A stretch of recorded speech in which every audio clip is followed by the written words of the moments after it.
Welcome to Saturdays at 7, Christian Scholars Review's conversation series with thought leaders about the academic vocation and the relationship that vocation shares with the church. My name is Todd Ream. I have the privilege of serving as the publisher for Christian Scholars Review and as the host for Saturdays at 7. I also have the privilege of serving on the faculty and the administration at Indiana Wesleyan University. Our guest is Jonathan Y. Tan, the Archbishop Paul J. Hallinan Professor of Catholic Studies at Case Western University. Thank you for joining us. Thank you for having me. When you think about the ways theologians presently discuss and appreciate what is now often referenced as global Christianity, in what ways, in your estimation, were those commitments made possible by Vatican II?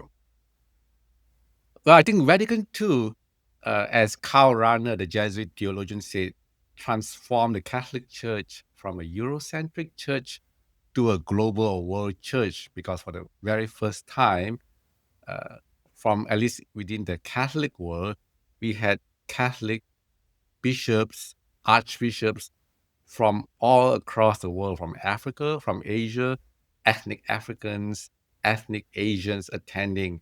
Before that, in the history of Christendom, Christianity, whether East or West, all the ecumenical councils have always been around the Mediterranean basin, even excluded the Assyrians, the so-called Nestorians, and so forth. So it was always Eurocentric, which means all across the Mediterranean basin. So, and North Africa, we counted Egypt, Alexandria, we essentially around the Mediterranean. Vatican I was the first time we had representatives from North America, so American bishops attended, but it was still European anyway, immigrants to North America. So Vatican II was the very first time we see the kind of diversity that Acts chapter 2 envisaged, right? The Holy Spirit comes. All nations, all cultures, all ethnicities, all languages, all shades of color. And that marked, at least for in the Catholic world, a profound shift that Catholicism is not just simply Europe exporting a certain way of being Catholic, but Acts chapter 2 and we say that all these are drawn, we hear them in our own languages, in our own cultures. And so that's what global Catholicism, and basically even more generally speaking, world Christianity, that I teach, is all about. Thank you. In what ways then has this appreciation for world Catholicism, global Christianity, been expressed then by scholars and clergy persons and been advanced over, say, the last 60 years since Vatican II? I think that's always a struggle, because it's hard to change things after 2 millennia, right? And, we are so used to a European way of doing things. So it's always the challenge, how do we accommodate them? Historically, it was pretty easy, right? For those folks who are familiar, who do mission studies, missiology, missionary evangelism, the other was always out there, somewhere in Africa, somewhere in Asia. We go to them, we bring the gospel, we plant the church, Plantatio Ecclesiae, but they stay there. So the world could be neatly be divided. So this is our world, that's their world. The challenge, I think, for world Christianity, global Catholicism, is that the so-called other is not out over there because of immigration, whether it's voluntary or forced, like refugees, asylum seekers. The global south is not just in the south. As I always tell my students, labels like global south and north doesn't make any sense, because the global south are in the north now.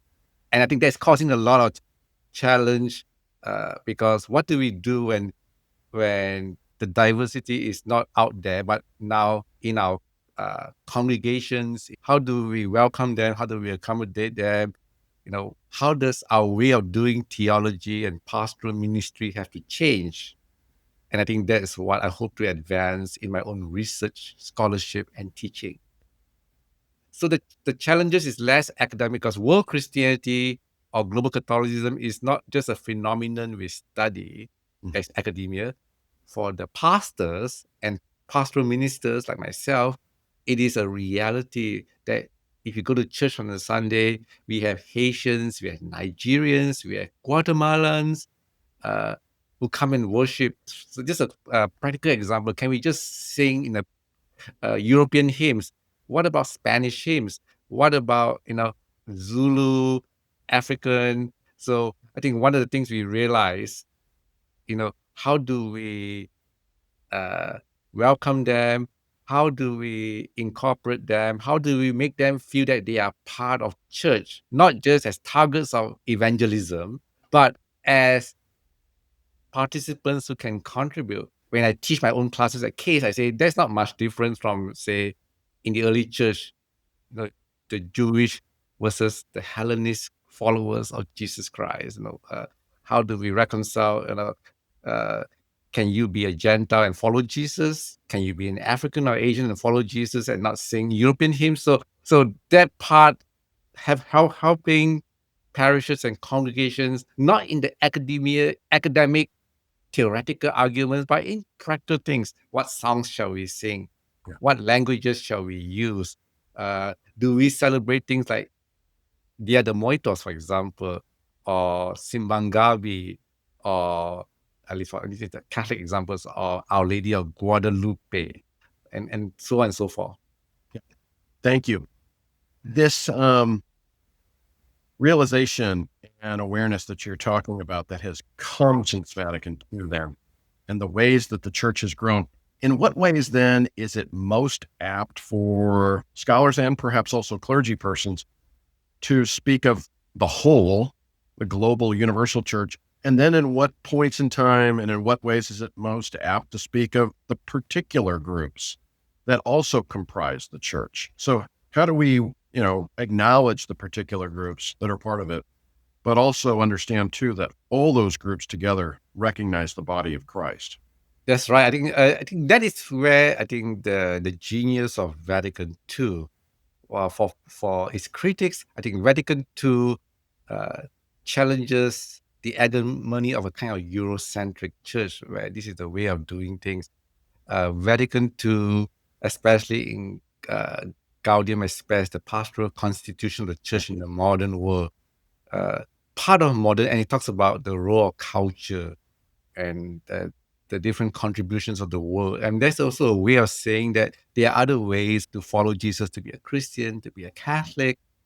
So, and what we can learn from the world, what we can incorporate from the world. So Vatican II, when it says, for example, we can worship in the vernacular. Uh, it is not so much vernacular as in German or French, or it's not the Reformation argument like Latin versus German. When the Constitution on the Sacred Liturgy, Sacrosanctum Concilium, talk about worship in the vernacular and participation of the faithful, what the Council Fathers were thinking of are folks in Africa, folks in Asia. A Latin mass is meaningless. I mean, if you just insist that you come to church on Sunday, you only have Latin, and what are you going to do? So what the change that Vatican II did, when it talks about participation, when it talks about vernacular, when it talks about the genius, the people in the constitution on the liturgy, on the church in the modern world and everything, what we see is a realization, I think, of the vision that is very biblical. Acts chapter 2 onwards. Catholicity is not uniformity. Catholicity is unity in diversity without suppressing the differences. Right? In Acts chapter 2, they all heard the preaching of Peter in their own languages. They were not given the gift to hear Hebrew or Aramaic or whatever. They could hear in their own tongue. So, and I think that is what I think the ideal is. Of course, there's always a challenge, because it means, what about the old ways of doing things? We love our Latin Mass, and so the Latin Mass become a kind of a, suppose, a line in the sand that you cannot cross that says, we want to go back to the church we know about.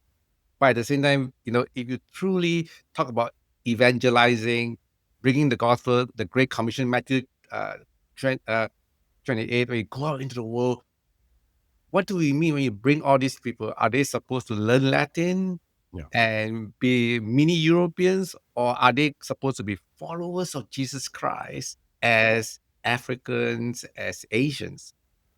Yeah. Thank you. I want to ask you now about your own story then as a theologian and efforts that you've made. You earned a bachelor's of law from the National University of Singapore Law School, and then a master's from the Graduate Theological Union in Berkeley, California, and a doctoral degree in theology from the Catholic University of America in Washington, D.C. Would you please begin by sharing the discernment process that led you from the study of law to the study of theology? Well, I've been asked this story so often now. Law was a compromise between my parents and me.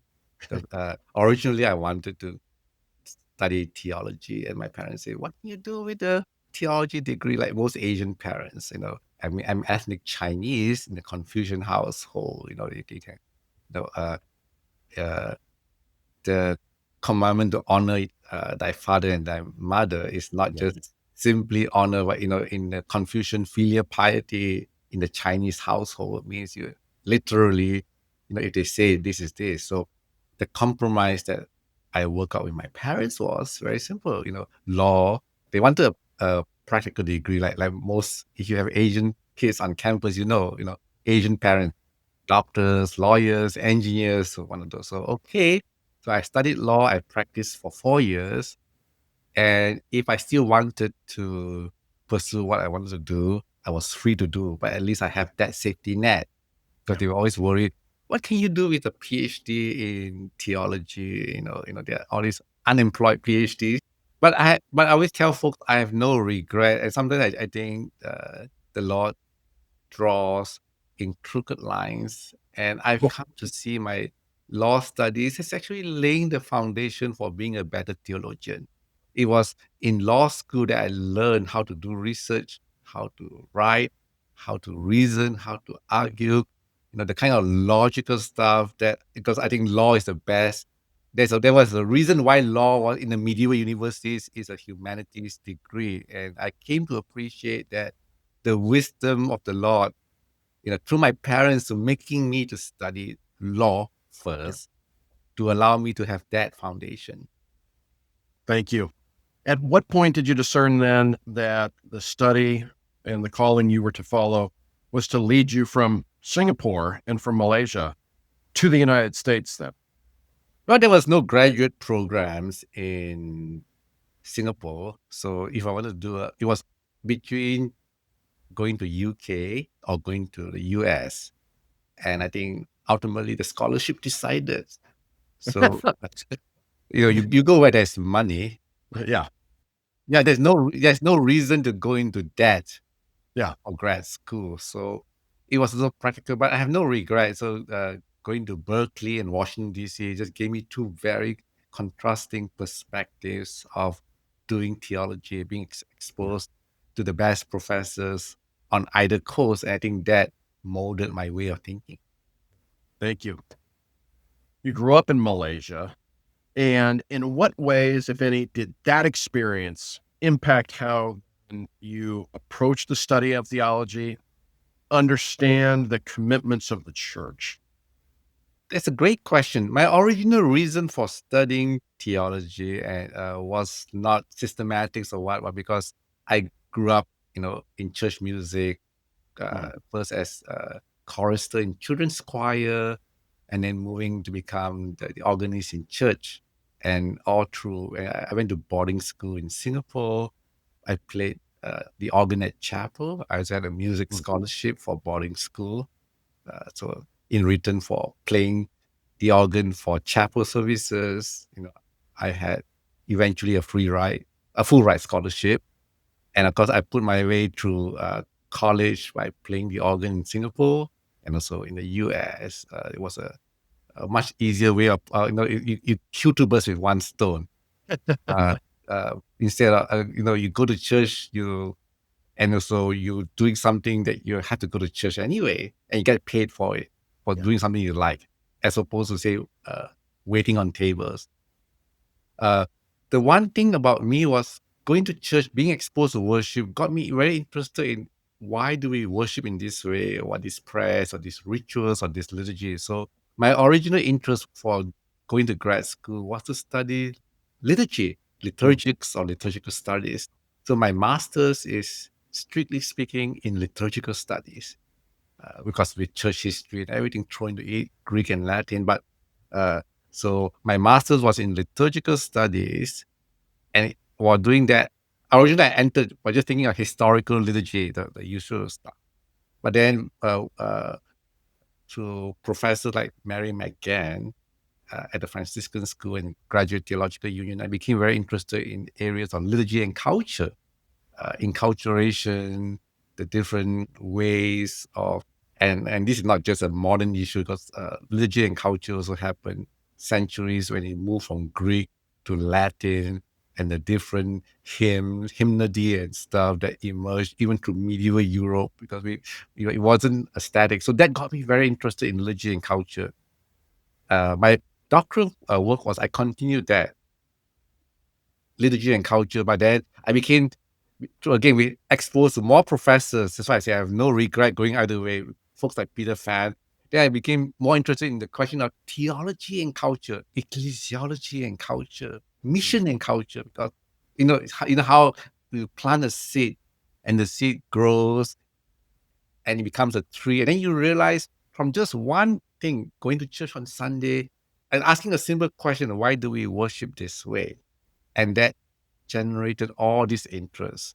And so my scholarship has spanned all that. And the last several years, I've gone back to working on issues of liturgy and culture and worship again, because back to where I first started out, just the simple act of going to church on Sunday and either singing or playing the organ.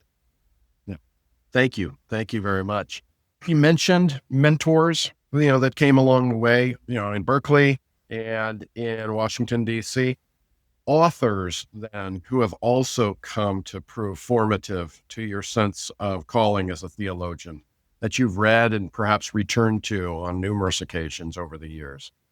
I think I've been very inspired. I've worked in the areas of liturgy, and folks like Mary McGann has challenged me to look beyond just Eurocentric liturgies, to study elements of culture, ethnomusicology, ritual, and it's in folks like liturgical ritual that we see how cultures contribute. Because very often when we think of liturgy, we just think of the study of text.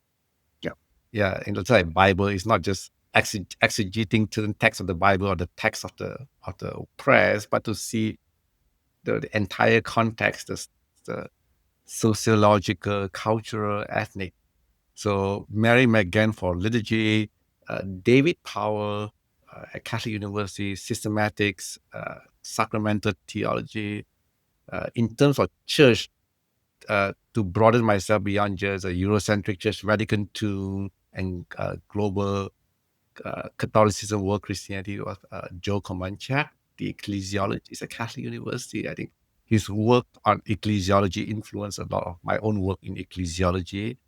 My own dissertation director, PhD supervisor, and mentor, Peter Fan, in terms of mission, evangelism, and culture. So, in all of this, I think it shapes the way I am, what I am today. Yeah. Thank you. I want to ask you now about Case Western University. Case Western is of course a prominent research university, one of the two universities that merged to become what is today Case Western University. Was Presbyterian.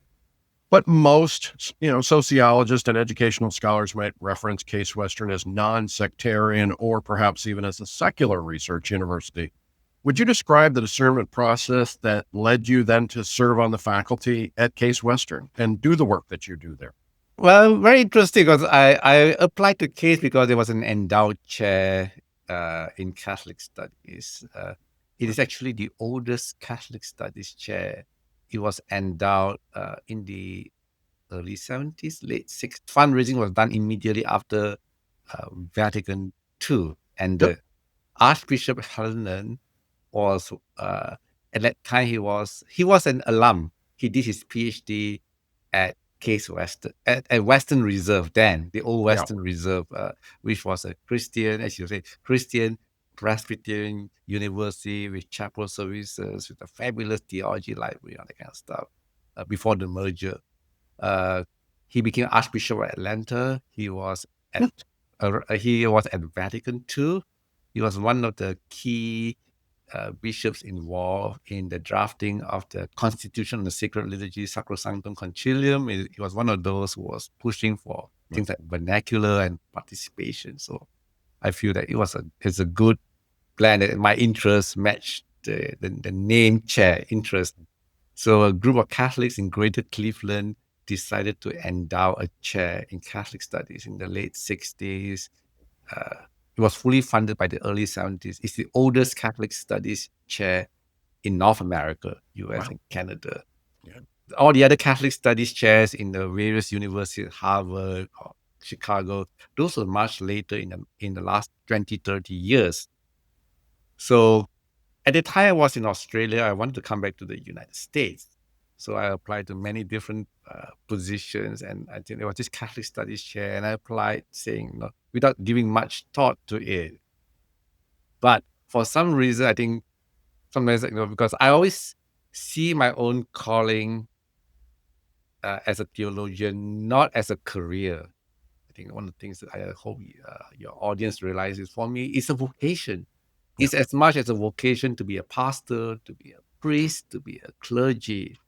So it's a vocational calling. You go where you are sent forth to.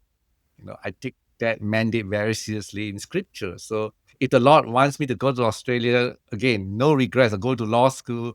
In Australia, I developed a lot of close ties there. So I knew it was time to come back to the US, but I have no idea where. I just sent a bunch of applicants, and I interviewed, and I got it. And at the time, I have no idea what Cleveland was like. I've never been to Cleveland, only for the interview. So that was all I knew the first time. And I have no regrets. I think I was meant to come here. I think I see myself, the Lord sent me here. Things fall into place. Uh, in a sense, I was also a trailblazer because up to my appointment, Catholic studies was always associated with conservative voices. It was European, it was white men or white women, to be blunt. I am the first non-white person to hold a Catholic studies chair. Now, of course, there are others now since, but I was the very first. I'm the very first, in fact. Up to that point in time, it's always been someone of European descent. Yeah. Diversity was just women, but it was So because at the interview, they wanted somebody with a commitment to global Catholicism. They wanted to make the chair. My predecessors were all white men. In fact, I'm the third holder of the chair. The one was a priest, white man. My immediate predecessor, Alice Barb, biblical scholar, white woman. So they wanted now to diversify and bring somebody with an express commitment to global Catholicism to differentiate the chair from all the Catholic studies chairs at the various research universities. Thank you. I want to transition now to asking you about your books that you have produced over the course of your career to date. You're the author of Introducing Asian American Theologies, published by Orbis Books in 2008. Christian Mission Among the Peoples of Asia, published by Orbis Books in 2014. And the Federation of Asian Bishops' Conferences, Bearing Witness to the Gospel and the Reign of God in Asia, published by Orbis again in 2021. As you look across the arc of those three authored books, in what ways do you believe your appreciation for the contributions that Asian Catholics and Asian American Catholics True. In what ways did you learn more about the story, maybe, in which you'd even been living at some level for the course of your life, but saw it anew as a result of the writing that you did? Yeah, so the first book is very new because that was my attempt to study something in the North American context. Because up to this point, my doctoral work, it was always Asians in Asia, and studying mission and evangelism and mission studies. It was still Asia, but I think it opened the question, what about Asians who have come to North America? Their histories, their uh, goals, their objectives, their longings, their dreams, their hopes are very different from Asia in Asia. So we talk about the the the, the Church of Christ in Asia and the Church of Christ in North America. So introducing Asian American theologies was my attempt uh, to study Asian Americans, both Catholic and Protestant. So I have chapters on evangelical, mainline Protestant, and Catholic. I look at different aspects. I look at the history, and I'm grateful to the Louisville Institute for their pre-tenure funding to write this book. So a recognition of the fact, I think, that this is something important in North America. And introducing Asian American theologies, that book has been very well received. Of all the books I've authored or edited, that's the only book that actually generates positive royalties for me. All the other books, I'm still paying off as an author, with theology books, not many people buy, they give it advance, it's still paying off the advance. This was the book that paid off the advance early, and then thereafter, I had actually positive royalties, and it remains the only one volume text on Asian American theologies. Wow. So it's still the book that is often referred to, that probably for better or for worse, I'm stuck on that. The other two books, the second book, The Christian Mission Among the Peoples of Asia, and the Federation of Asian Bishops Conferences, they relate more to my earlier uh, doctoral work on mission and evangelism in Asia. Because one of the things I was always curious about is, what directions does Christianity face have to, in Asia, how because the question is, we can no longer do things the old way. The old way was pretty simple. The colonizers came, the missionaries came, protected by the colonizing power, and Christianity was, for better or for worse, seen as a colonial religion. So a lot of the tensions that we find, whether it's in India or in different parts, or in China or somewhere, they say they talks about religious freedom or whatever, and when American conservative Christians argue, distribution of the freedom, it's not an easy question, because Christianity was tainted by its association and protection of European colonial powers. How do we stand on our own? It's a minority religion. Can we evangelize in the same way, you know, uh, as in white men, white women coming in, telling you must do it this way. If not, then what? It's the same. I mean, I don't cover Africa, but the same thing as African initiated churches. The same thing. We want to do things our own way, not the way you tell us to do. So I'm interested. Both Christian mission among the peoples of Asia is more general. I also work closely with Amos Young, like you mentioned. I think he was quoted in that book, and he also uses aspect of that book, because we were both saying that it's a new way of doing mission, as in mission among the peoples, or missio inter gentes in Latin, as opposed to missio ad gentes, or to the peoples, not speaking to you, but working with you. You are included, you are part of it. There's no dividing line. The third book is basically, I look at my doctoral dissertation, we study the Asian bishops and Pope John Paul II on how to a mission evangelism for the Catholic Church in Asia. So I took that part, updated it, That book was timed to mark the 50th anniversary of the establishment of the Federation of Asian Bishops Conferences, the FABC. It is always under the radar because nobody pay attention to Asia.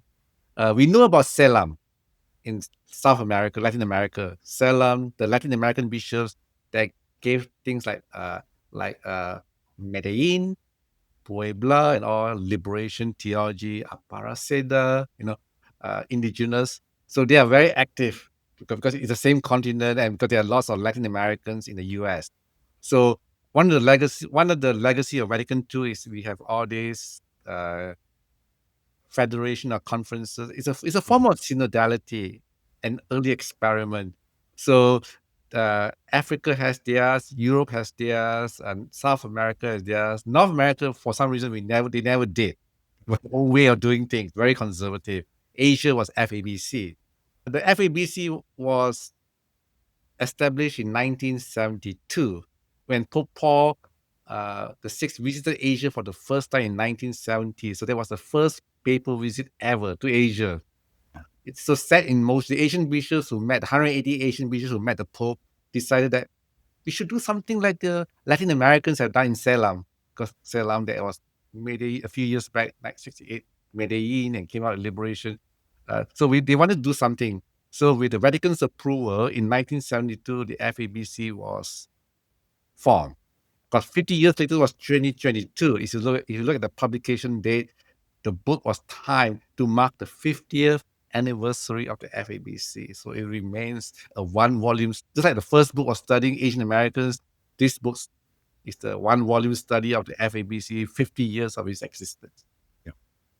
Thank you. I want to now ask you about edited volumes with which you've worked. You're the lead editor for World Christianity Perspectives and Insights, published by Orvis Books in 2016, a co-editor of Theological Reflections on the Hong Kong Umbrella Movement, published by Paul J. Macmillan in 2016, and one of the editors From Malaysia to the Ends of the Earth, Southeast Asian and Diasporic Contributions to Biblical and Theological Studies, published by Claremont Press in 2021. In what ways does working on an edited project, in contrast to maybe your single authored works, add layers to your understanding when it comes to this appreciation, this Acts 2 appreciation of the church? In what ways can, edited volumes add an advantage, maybe even on top of what single authored works can add? I think edited volumes are it's challenging. Most of us don't want to do it, but I think it's fruitful because it allows, I think, important topics to be published that are beyond the expertise of one or two authors. And that's one of the reasons those 3 edited volumes was done. The first edited volume on world Christianity, I mean, it started out as a fast shrift to Peter Fab. Yeah. And folks who contributed were either his former students, like myself, or collaborators and friends. Because our original rationale was, until that book appeared, there was no one volume study on world Christianity as such. Of course, now there are, since then, handbooks and companions from whatever, all the various presses. But that book, when it first came out, it was the first book that looked at world Christianity as something worth studying. Yep. So that book has also generated a lot of interest even beyond the Catholic world. The Umbrella Movement, I think there was also there were lots of articles and stuff that came out. Justin C. and myself thought it was a great idea, at least for the Western audience, to put all these papers into one volume, because they were papers given at AAR, the American Academy of Religion, for your audience and elsewhere. But we wanted folks to realize that this was not just simply a secular protest movement. It's like you study African American civil rights movement, it's not just secular. It was also driven by black congregations. Martin Luther King Jr. himself was a Baptist pastor. It was Baptist congregations. Churches like Birmingham Church was bombed. They organized in churches, and church ministers took the lead. So what you wanted to show that in Hong Kong too, it was not just some secular, because secular ideas don't drive people. That's why I always tell my progressive left-wing folks, theological convictions do. Yeah. So the umbrella movement, the leaders, the movement, the churches, all those things, there was an underlying Christian foundation that is often missed, and that also explains why it was so harshly cracked down, because it was just not simply just a political movement. Right. It was much deeper than that. That book was, all those essays were compiled to give an American audience a broader perspective. Mhm. And the last work on Malaysia, I think it was something that it started out as a conversation between Amos and myself. What can we do? So then slowly we dragged other contributors in, because the point, I think Amos was talking to me, and the point that he made was, all this while we both noticed that theology was always done with a European or North American axis. That's where the gaze is from. It's somewhere in Europe or North America, gazing out at the rest of the world. So you notice a provocative title, from Malaysia to the ends of the world. It's a play on Acts chapter 2. Yeah. From Jerusalem to the ends of the world, except that it's not Jerusalem or Rome or the United States as a city on a hill, to say, paraphrase Winthrop, the Puritan Winthrop. But now, what if, to paraphrase, say, what Nathaniel asked, in John chapter 1, right? What good can come out of Nazareth? Can anything good come out of Nazareth? Can anything good come out of Malaysia? We wanted to say, just like, like how, the response to Nathaniel was, come and see. The same thing. Perhaps there's something that folks in Malaysia, as Christians, because it's an ecumenical collaboration, in a country of Muslim majority, where Christians are a minority, is a country where Islam is like the official religion. What does it mean to live as followers, committed followers of Jesus, as a minority community? What can we teach about living in diversity and plurality to folks who are so used to being the one in charge? And I think one of the biggest problems in the United States today is that we have no idea how to deal with diversity and plurality, which is why it's so easy for Americans to turn to demagogues who say, we want to turn the clock back. We do not like all this diversity. Perhaps Christians who live as minorities have something to share, and Christians in America can learn from that. So that was the rationale for that book and the provocative title. Yeah. Thank you. As our time begins to become short then now, I want to ask you a couple of broader questions then about your sense of vocation. And in particular, within the arenas in which you've worked, what intellectual or moral virtues do you believe that theologians need to cultivate?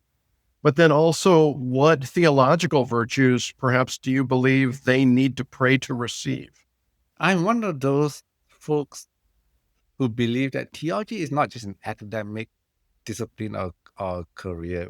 We do not choose theology because there's nothing else to do, or because to make money, or what, or it's or like any other secular academic disciplines in the university.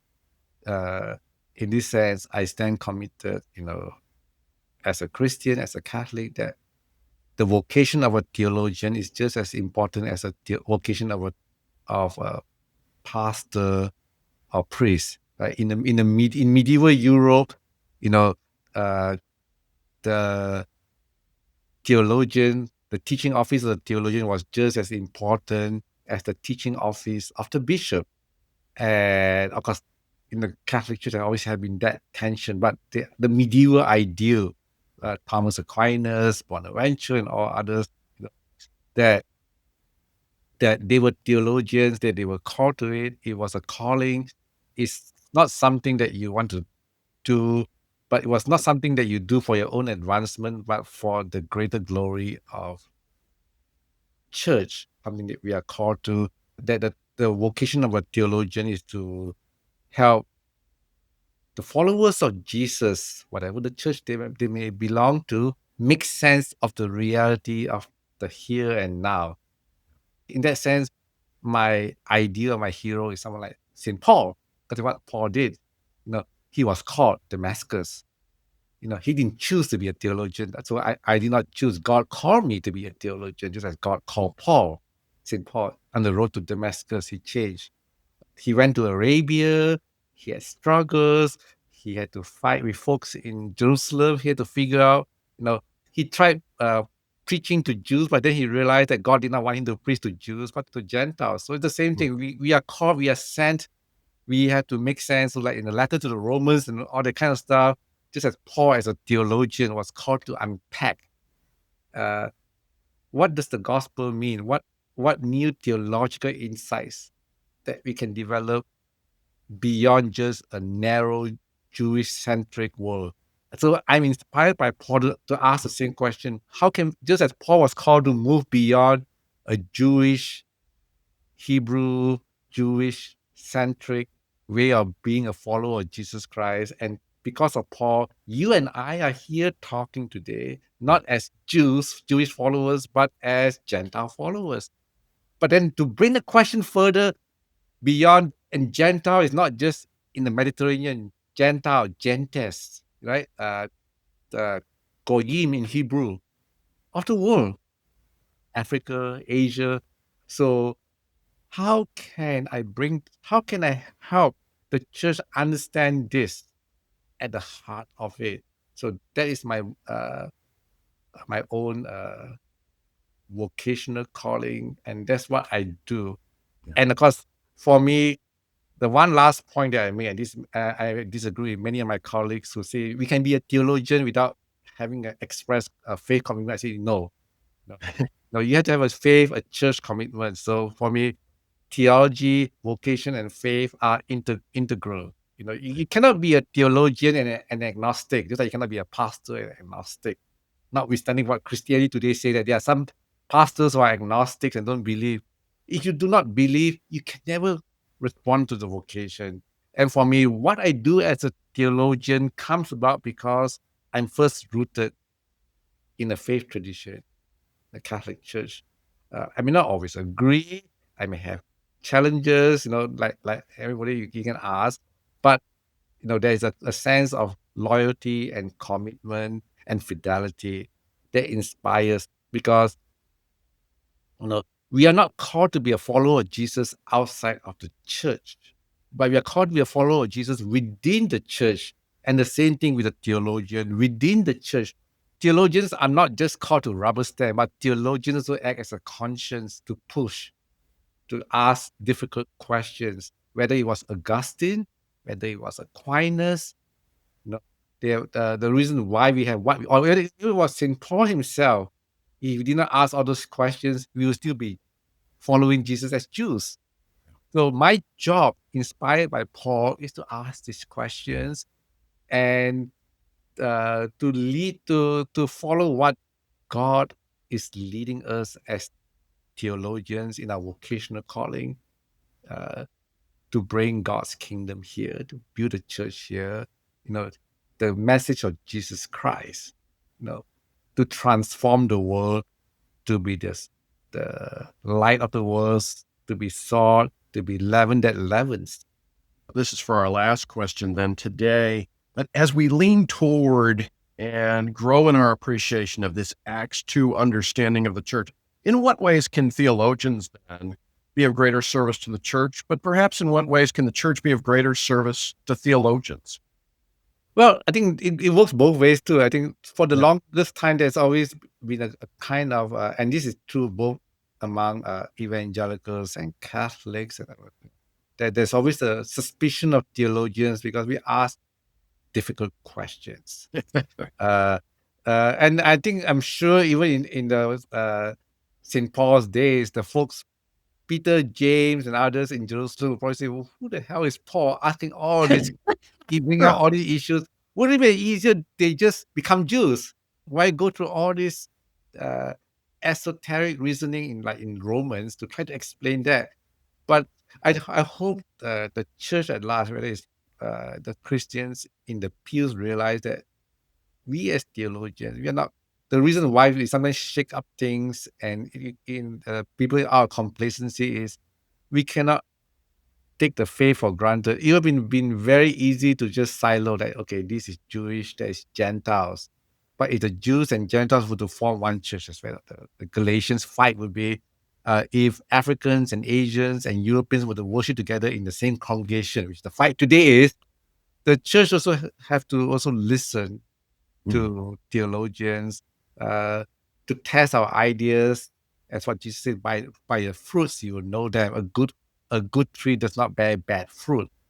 And the same thing in Acts 2, the wisdom of Gamaliel, the rabbi, that says that, if this is from God, it will grow. And I think the same thing. I think God wants the vision of Acts chapter 2 to be realized, not in silos, but together. The Catholicity, the unity of the church. When we pray in the Nicene Creed, one holy Catholic, right? And Catholic doesn't mean the denomination, but universal Catholicos and apostolic. So how do we do that? And that is where the ordinary folk in the pew, if they appreciate what we do, that we ask the questions and we hope that they ponder and reflect critically so that we can truly build a church like the vision of Acts chapter 2, that it's a church where all languages, all cultures, all peoples, they can worship not in Latin or English or whatever, but in their own tongues, in their own voices, to hear the good news and to express the good news as they are. Thank you. Thank you very much. You're welcome. Thank you for having me on this program. Our guest has been Jonathan Y. Tam, the Archbishop Paul J. Hallinan Professor of Catholic Studies at Case Western University. Thank you for taking the time to share your insights with us today. Thank you very much for having me. Thank you for joining us for Saturdays at 7. Christian Scholars Review's conversation series with thought leaders about the academic vocation and the relationship that vocation shares with the church. We invite you to join us again next week for Saturdays at 7.